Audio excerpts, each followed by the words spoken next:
Well, hello there, and welcome to another edition of Warbird Wednesday. My name is Fred Bell. I'm here to talk to you about another fantastic aircraft in our collection. Now, the exciting thing today is we're moving on with jets, and behind me is one of the most iconic aircraft designs ever built. If you've gone anywhere in the world now, people pretty much know what this is. This is a Learjet. Now, you say, Fred, and Greg is saying this right now, Fred, how is this a military airplane? Greg, I'm going to tell you. I am going to enlighten you. But first, my Kuthi assistant has, we're on our low 60s numbers of these things, Greg. I had hoped that at some point, the deal, with the hats, that you would run out of the hats. That hope is fading rapidly. I am now wearing an ice cream cone on my head. It is warm, you'll notice. I am in the summer uniform now of the Palm Springs Air Museum. It's got to be about 100 degrees out here. But to keep me cool, Greg has got me an ice cream cone hat. So I'm going to take that off. I'm going to toss it off screen to the Kenny, another fine catch by that young man. Now we're going to talk about a design that has been around almost, as long as I've been alive, if you can kind of think about that. The first flight of the Lear occurred in 1963, which is just about the time I was born. We're about the same age. This thing looks better than I think I'm looking right now. But the Learjet was a vision of Bill Lear. Now, Bill Lear started out with the Swiss American Aircraft Corporation, the SAAC, and he was working on an airplane called the SAAC-23. Did you know that, Greg? Now, the thing he was trying to do at that point was, we've got all these cool jets in this hangar. This aircraft, by the way, is part of the Clay Lacy exhibits. When you come here, you can learn all about Clay Lacy. Today, we're going to cover all of the Lear jets. Clay is an amazing part of that history. But the idea was, we had fighters, we had a lot of interesting things going on, but we did not have one thing, and that was a mode of travel with a jet aircraft for civilians.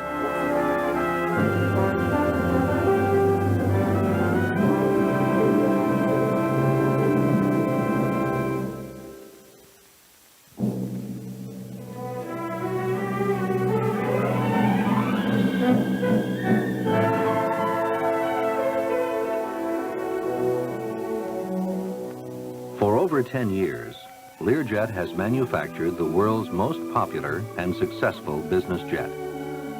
More than 400 Learjets have been produced, 1/4 of the world's corporate jet aircraft. And every day, they are flying more hours, covering more miles than any other business jet. They are the true workhorses of the fleet. And so Bill Lear was working on that. Now, the first design that he started with was the Marvel, the XV-11. Did you know that, Greg? That was a stall aircraft, a short takeoff and landing airplane that he worked on. And then he went, that's not going to work very well. And he moved on to a Swiss ground attack fighter, which is interesting. That was the FFA-P-16. So that is where the Warbird lineage, Greg. Now you know. Greg is looking absolutely astonished. That is where the lineage of the airplane came from. It came out of military design, which happens a lot with civilian aircraft, and whether it's fixed wing or helicopters. A lot of times they are built for the military in design, and they have a civilian application, or you can see, like with tankers and with some heavy cargo aircraft, they'll cross over the other direction. A great example of this would be going all the way back to the 30s, Greg. Which one would that be?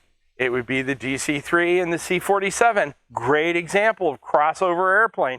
Now, Greg, did you know, I'm going to give you a Fred fun fact that has nothing to do with the Learjet. Did you know how you can tell a DC-3 from a C-47? One, I'm going to get comments. Well, there's about 3 million of them, but there's one dead giveaway. I got docents off camera. They're raising their hands and dancing and singing. The The dead giveaway is the stinger in the tail. If a DC-3 has a pointy tail and the C-47 has a glider hook, Greg, a glider hook in the tail, which it means it has that flat tail. So there's another Fred fun fact for you that's like a bar bet.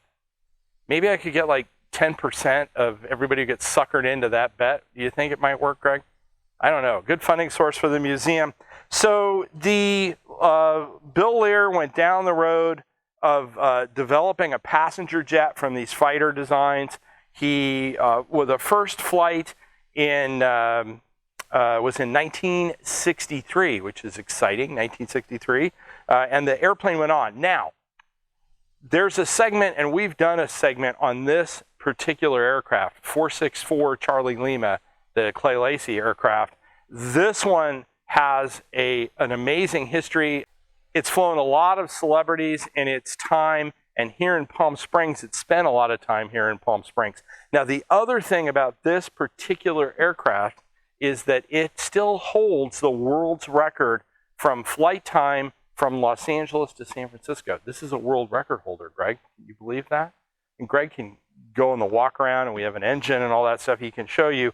Now, the interesting thing about Lear, beyond all the celebrity stuff, was that the airplane was widely accepted, and by 1974, the type had logged over 1 million flight hours, and there were 500 aircraft that are produced. Now, I'm going to pick this up, and we'll go into what is our traditional. Now, by the way, this is a Gulfstream for you aficionados at home. So people are going, hey, it's got a Gulfstream. Why doesn't it have a Lear? Well, I don't have a Lear model. That's something we should get, Greg. You're lacking. We need a Lear model. But the concept is the same, and that is when I talk about the tube, you have the seating in the center, 2 pilots up front. You have the twin power plants on either side, and that really is for power and a little bit of redundancy for safety on the aircraft. And then, of course, wing tanks give you a little bit more room, but you can throw up a plan view on a Lear there. But these designs don't vary too much. The manufacturing has changed, and they've gone away from a lot of aircraft of aluminum, so you're starting to see more carbon fiber.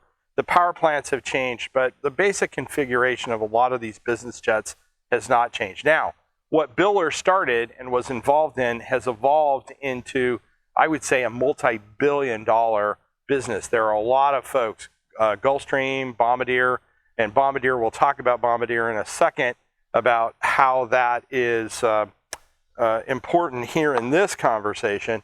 But there are a lot of folks that are building these because this market has absolutely exploded. Now, not only is this aircraft a record holder, but in 1983, a Model 55 also set a new time to climb record that I believe is still unbroken for a civilian aircraft. So the design was iconic, it was groundbreaking, and it continued. The Learjet can carry bigger loads faster and farther at less cost per mile than any other business jet and most turboprops. Yet its thrust-to-weight ratio is the highest of any business jet, providing shorter takeoffs, quicker climbs to altitude, better single-engine performance, and a greater margin of safety. Its 2 GE CJ610-6 engines, supplying 2,950 pounds of thrust each, provide climb performance exceeding 6,000 feet per minute at takeoff gross weight, minimizing passenger time in rough air. It cruises at Mach 0.81, 534 miles per hour at 41,000 feet, way up in the sunshine of Learjet country. And it continued to be improved. Now, in 1990, the type was acquired by Bombardier Aerospace. So there's the tie back to that. And with that, I'm going to go in and I'm going to open up my soda today. Now, similar to the ice cream cone on my head, this is chocolate soda made with real cocoa. Look, it even has like a fake wax mark on it, which is kind of interesting. 1 bottle, 170 calories. That seems to be a common theme, 170 calories. I don't see a sell-by date, which means this could be a botulism candidate. So the docents off camera, you may have to carry me out of here because this may be another poisoning incident. I do have it open. Now the folks I want to salute today are all the folks that fly these things, the pilots, the co-pilots, the maintainers. Civilian aerospace is a tough business, and flying these jets all around and doing what you need to do is difficult. And all the folks that have been involved in making civilian jet aerospace the wonderful thing it is, I want to salute you. I'm going to take one for the team here. It has that interesting cocoa aroma, so it's wafting a little bit. You know, aside from the fact that I have no idea how long this has been on the shelf, as Greg purchases these from, I don't know, 7-Elevens in Nome, Alaska somewhere, it's not bad. I'll give it another swig as we do. Greg, actually, I'm going to count this, even though I was a little afraid of it. This is a winner. A score for the Kenny there. No, or maybe not a score for the Kenny, as you're keeping to try to poison me. I don't know. But the Learjets have gone on. They've continued to be upgraded. Now, this is a jam-packed episode because I have another Fred fun fact for you.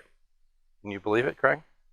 Learjets have moved around from where they were built, and we're not going to get too deep down into that. But the division that was involved with Learjet did something else, which is quite interesting. And you know what that is, Greg?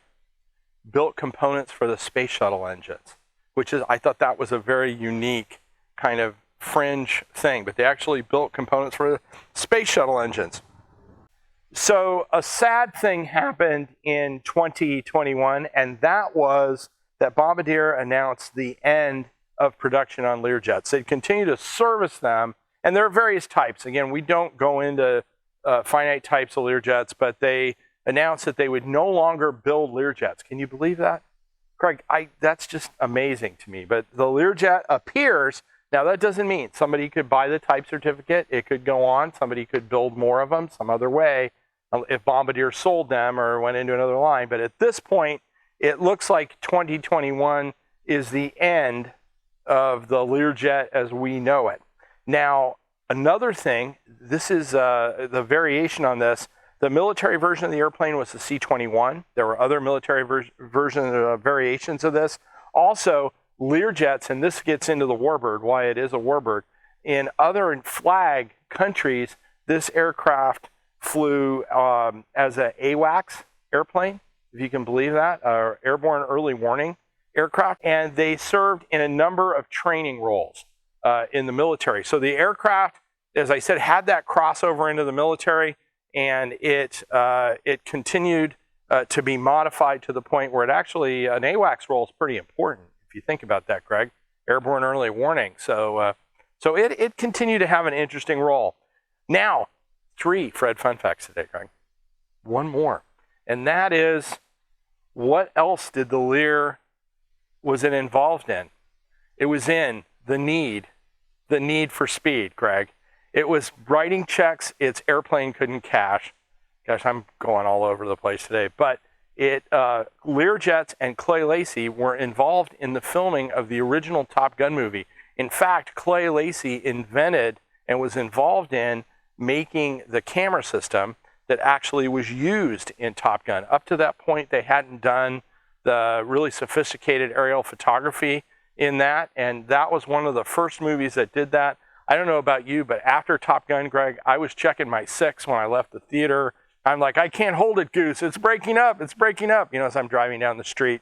But he was involved in Top Gun. Now, if you would like to have a cool memento from the museum and celebrate this airplane, sort of, you can get this Top Gun shirt online. We'll throw the link in. You can buy one of these. You can show your colors. The next Top Gun movie is coming out. I think, sadly, I don't know that Lears were involved in that. I think they did some other stuff. But you can get this through our gift shop. Remember, we cannot maintain these aircraft or do the restorations without your very gracious donations. And so underneath the video, you'll see a donation line where you can make a donation to the museum. If you have seen this on YouTube, like us on YouTube, subscribe to us on YouTube, like us on Facebook. And this is the end of another Warbird Wednesday episode. My name is Fred Bell. I'm the Vice Chairman of the Palm Springs Air Museum. Have a great day.